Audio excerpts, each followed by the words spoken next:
Imagine walking into a movie theater expecting to watch your work on the big screen, only to discover something completely different from what you agreed to. That's exactly what happened to Sharon Stone, and what she did next shocked everyone in Hollywood. She walked straight up to the director and slapped him right across the face. This is the story of one of the most controversial moments in movie history, a scene that nobody believed was real, and the decades-long debate it started about trust, power, and what's right and wrong in the film industry. The movie was called Basic Instinct, and it came out in 1992. It was a thriller about a detective investigating a murder, and it had everything you'd expect from a dramatic movie: mystery, danger, and a lot of tension. But there was one scene in particular that changed everything. This scene became so famous that people still talk about it today, more than 30 years later. But the story behind how that scene was made is even more shocking than the scene itself. Let me take you back to the beginning. Basic Instinct was directed by a man named Paul Verhoeven, and the script was written by Joe Esterhazy. The story follows a detective named Nick Curran, played by Michael Douglas, who is investigating the murder of a wealthy rock star in San Francisco. During his investigation, he meets a mysterious woman named Catherine Trammell, who becomes the main suspect. Catherine is a writer, and she's smart, beautiful, and incredibly unpredictable. As Nick gets closer to solving the case, he also gets dangerously close to Catherine, and nobody can tell if she's innocent or guilty. The script for Basic Instinct was considered very bold and daring for its time. It pushed boundaries that most movies didn't dare to cross. The studio that bought the rights to make this movie paid about $3 million for the script, which was a huge amount of money back then. They knew they were making something controversial, something that would get people talking. But they had no idea just how much controversy was waiting around the corner. Finding the right actress to play Catherine Trammell turned out to be incredibly difficult. This wasn't just any role. It was a character that required someone brave enough to take on material that many people would find too risky. One famous actress after another turned down the role. Michelle Pfeiffer said no. Julia Roberts said no. Deborah Winger and Kim Basinger also passed on it. In fact, 12 different actresses were offered the role before Sharon Stone finally got her chance. Sharon Stone wasn't a big star at the time. She had been acting for years, but she hadn't had that one breakthrough role that would make her a household name. When she heard about Basic Instinct, she knew this could be her opportunity. But getting the role wasn't easy. She had to audition for more than 8 months. That's right, 8.5 months of trying to convince everyone that she was perfect for this part. Even Michael Douglas, who was already cast as the male lead, wasn't sure about her at first. He was worried about sharing the screen with someone who wasn't already famous. But Sharon's energy and talent eventually won him over. Michael later said he needed someone who was willing to take risks with him, someone who wouldn't leave him alone dealing with all the criticism that was sure to come. The production of Basic Instinct was intense from the very beginning. Director Paul Verhoeven had a very specific vision for how he wanted the movie to look and feel. He wanted to push boundaries and create something that audiences had never seen before. But not everyone agreed with his ideas. The writer Joe Esterhazy got into arguments with Verhoeven about certain scenes. At one point, the disagreements got so bad that the script had to be rewritten multiple times. Different people had different opinions about what should and shouldn't be in the movie. It was a creative battlefield where everyone was fighting for their vision of what the film should be. Michael Douglas showed incredible dedication during filming. There's a famous car chase scene in the movie, and Michael actually drove the car himself down the steep streets of San Francisco for 4 nights in a row, just to get the scene perfect. The location where they filmed Catherine's house was also carefully chosen. Even though the story says her house is in one place, they actually filmed at a beautiful mansion near Carmel by the Sea, about 120 miles south of San Francisco. This gorgeous property with its stunning architecture perfectly captured the luxury and mystery of Catherine's character. When Basic Instinct was finally released on March 20th, 1992, it immediately caused a massive reaction. Some people loved it, calling it innovative and exciting. Other people hated it, saying it was too explicit and went too far. The movie had scenes that were very sexual and violent, which made a lot of people uncomfortable. Critics were divided. Some praised the performances and the suspenseful music. Others said the characters weren't developed enough and that the movie relied too much on shock value instead of good storytelling. But here's the thing. Despite all the mixed reviews, audiences oved it. The movie made over $352 million worldwide. It became the fourth highest earning movie of 1992. Sharon Stone became an instant superstar. Suddenly, everyone knew her name. She had taken a huge risk, and it had paid off in the biggest way possible. But that success came with a price that nobody could have predicted. Now let's talk about the scene that changed everything, the scene that nobody believed was real when they first heard about it. It's an interrogation scene where Sharon Stone's character, Catherine, is being questioned by police detectives. She's sitting in a room full of male detectives, and she's in complete control of the situation, even though she's the one being interrogated. It's a powerful scene that shows how confident and fearless her character is. But what made this scene so controversial wasn't just what happened on screen. It was what happened behind the scenes that truly shocked the world. According to Sharon Stone, she was asked to remove her underwear before filming this scene. The director told her that her white underwear was reflecting light on the camera lens. He promised her that nothing would actually be visible in the final cut of the movie.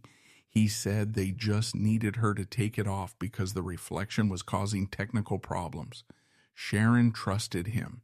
She believed that what she was filming would only be suggested, not actually shown.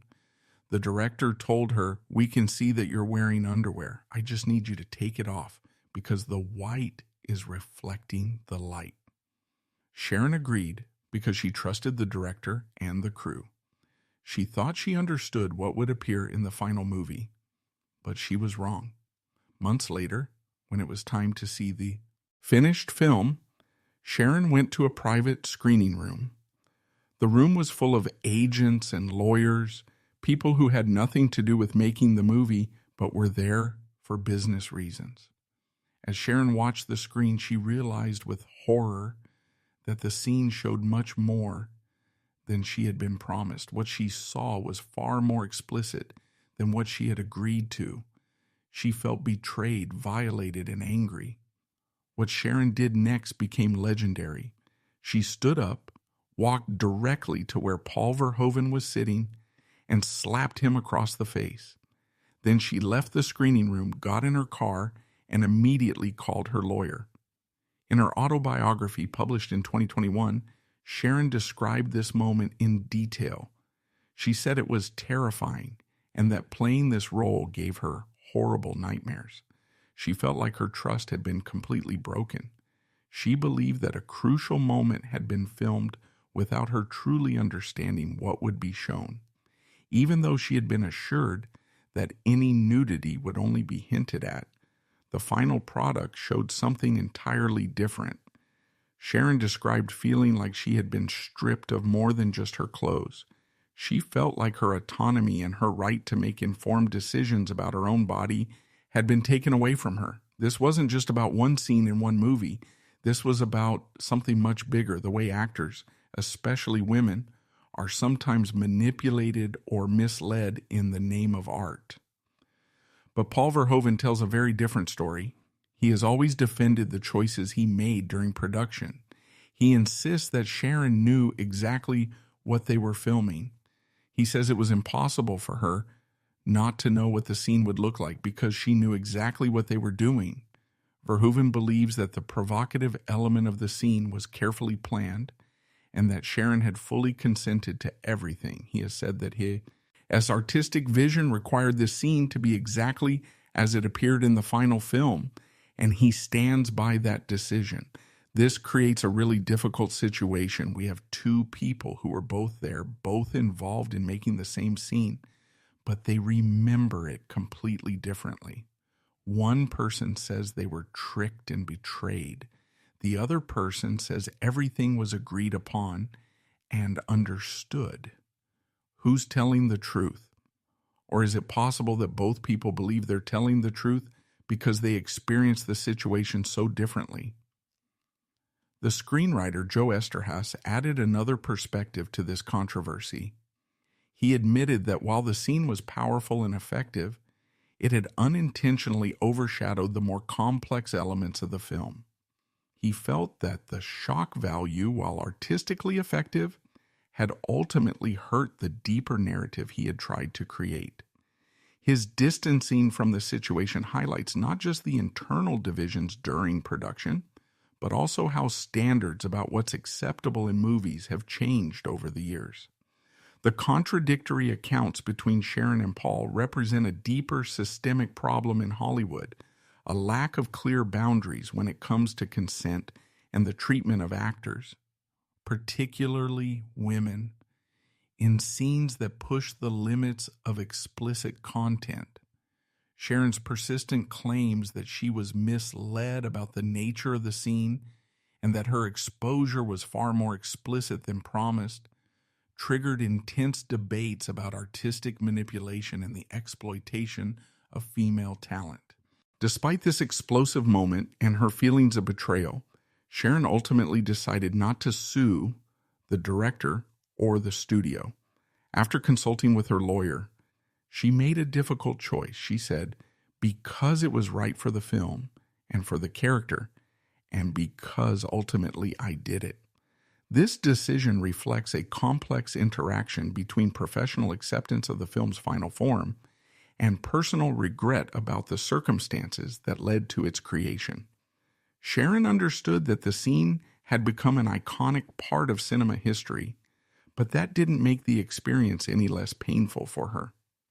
One thing that made the situation even more complicated was the huge difference in how much the two stars were paid. Michael Douglas, who was already a major movie star, was paid several $1 million for his role. Sharon Stone, who wasn't famous yet, was paid only $500,000. This pay gap highlighted the initial caution the industry had about her potential. Looking back, this difference in pay underscores how bold the project was and how transformative Sharon's performance turned out to be. The success of the film validated the risks taken by the producers and set a precedent for how bold and unconventional casting choices could lead to unexpected and revolutionary success. The controversy surrounding this scene had ripples that went far beyond the immediate tension between Sharon and Paul. It became a reference point in discussions about consent in filmmaking. It raised questions about the responsibilities of directors and producers when working with actors. The debate also touched on broader issues related to power, control, and the ethical boundaries of artistic expression. Some people in the industry tried to minimize Sharon's account. One representative said something like, any actress knows what she's going to see if she's asked to remove her ear and position herself like that in front of the camera. This argument suggested that any professional would be aware of the implications of such direction. However, this argument does little to address the concerns raised by Sharon and her supporters, who see the incident as emblematic of a broader pattern of exploitation in Hollywood. Another actress in the film, Jean Triplehorn, also spoke about her experience. In a 1993 interview with Entertainment Weekly, she noted that a violent scene between her character and Michael Douglas's character had been described to her by Verhoeven as a little lighter than what was ultimately filmed. This divergence between what was described and what was shot adds more fuel to the debate about whether the final product was a true expression of the director's vision or a manipulation of the actor's trust to achieve a sensational effect. Over the years, Basic Instinct has undergone significant critical reevaluation. What was once dismissed by some as mere sensationalism is now appreciated for its bold approach to sexuality and its challenge to traditional narrative forms.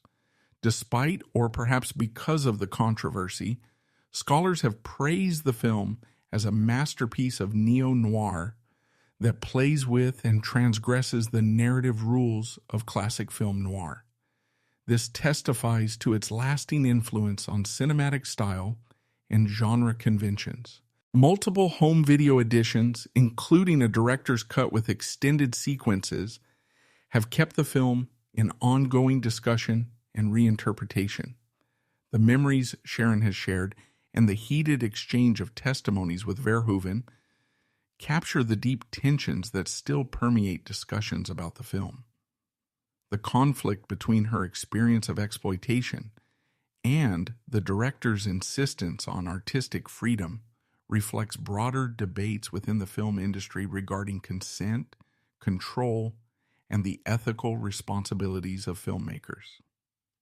Sharon Stone has been very clear about her perspective. She has said that other people's viewpoints on this matter are nonsense. Her uncompromising stance has resonated with many observers who view this incident as reflective of systemic problems that have plagued Hollywood for a long time, particularly regarding the treatment of female talent.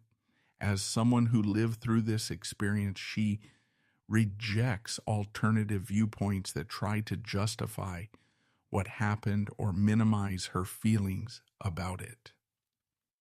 This famous interrogation scene from Basic Instinct continues to fuel debate about the fine line between bold cinema and respecting an actor's consent. Sharon Stone's allegations of betrayal stand in opposition to Paul Verhoeven's defense of his daring vision, leaving us to question whether pushing artistic boundaries sometimes justifies compromising a performer's autonomy or whether it reveals deeper problems in how women are treated in Hollywood. The story of this scene teaches us important lessons about power, trust, and respect in creative industries. It reminds us that behind every movie we watch, there are real people with real feelings and real experiences. When we push boundaries in art, we have to ask ourselves, at what cost? Is creating something shocking or provocative worth it if someone feels violated or betrayed in the process?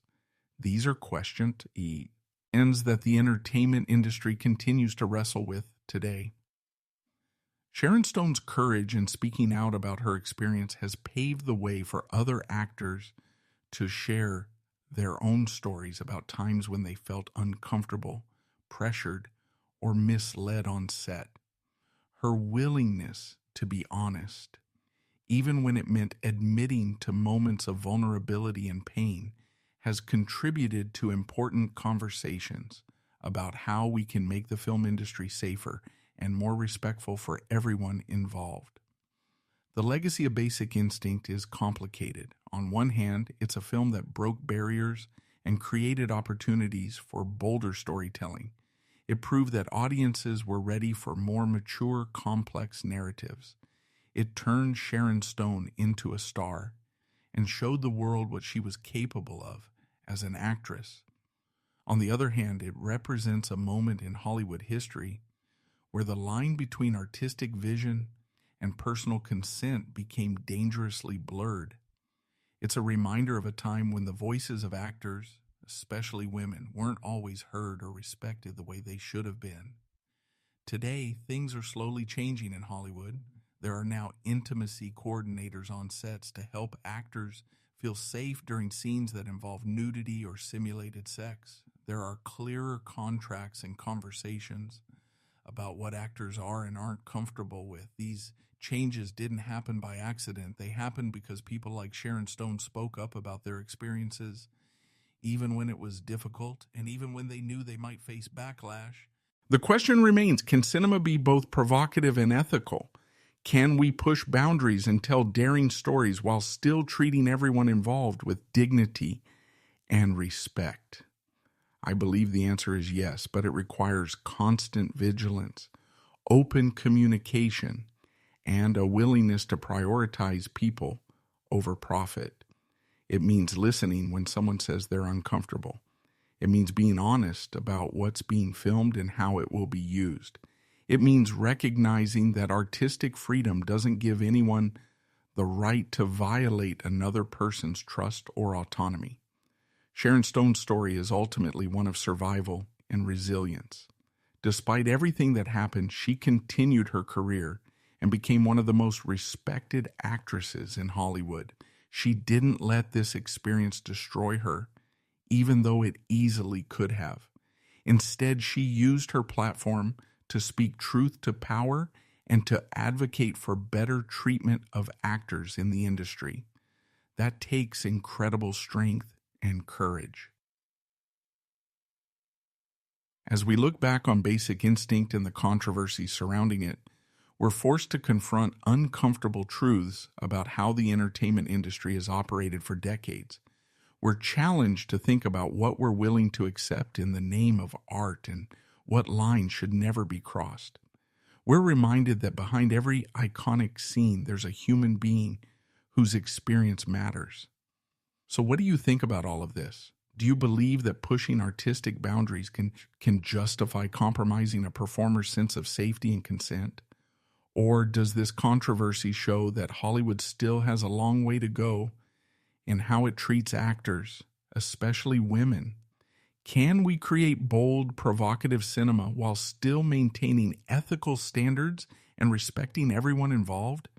These are not easy questions, and there are no simple answers. One thing is certain, the conversation Sharon Stone started by speaking out about her experience is far from over. It's a conversation that needs to continue because it's about more than just one scene in one movie. It's about the kind of industry we want to have, the kind of art we want to create, and the kind of respect we want to show to the people who bring stories to life on screen. If this story has taught us anything, it's that transparency, honesty, and respect should never be optional in creative work. Every person deserves to know exactly what they're agreeing to, and every person deserves to have their boundaries respected. No shot, no scene, and no movie is worth compromising someone's dignity or sense of safety. Thank you so much for watching this video. If you found this story as fascinating and thought-provoking as I did, please hit that like button and share this video with your friends. Subscribe to the channel and turn on notifications so you never miss our deep dives into the most interesting stories from Hollywood history. Drop a comment below and let me know your thoughts on this controversy. Do you think Sharon Stone was treated unfairly, or do you see things differently? I really want to hear your perspective. Until next time, keep questioning, keep learning, and keep pushing for a better, more respectful entertainment industry. See you in the next video.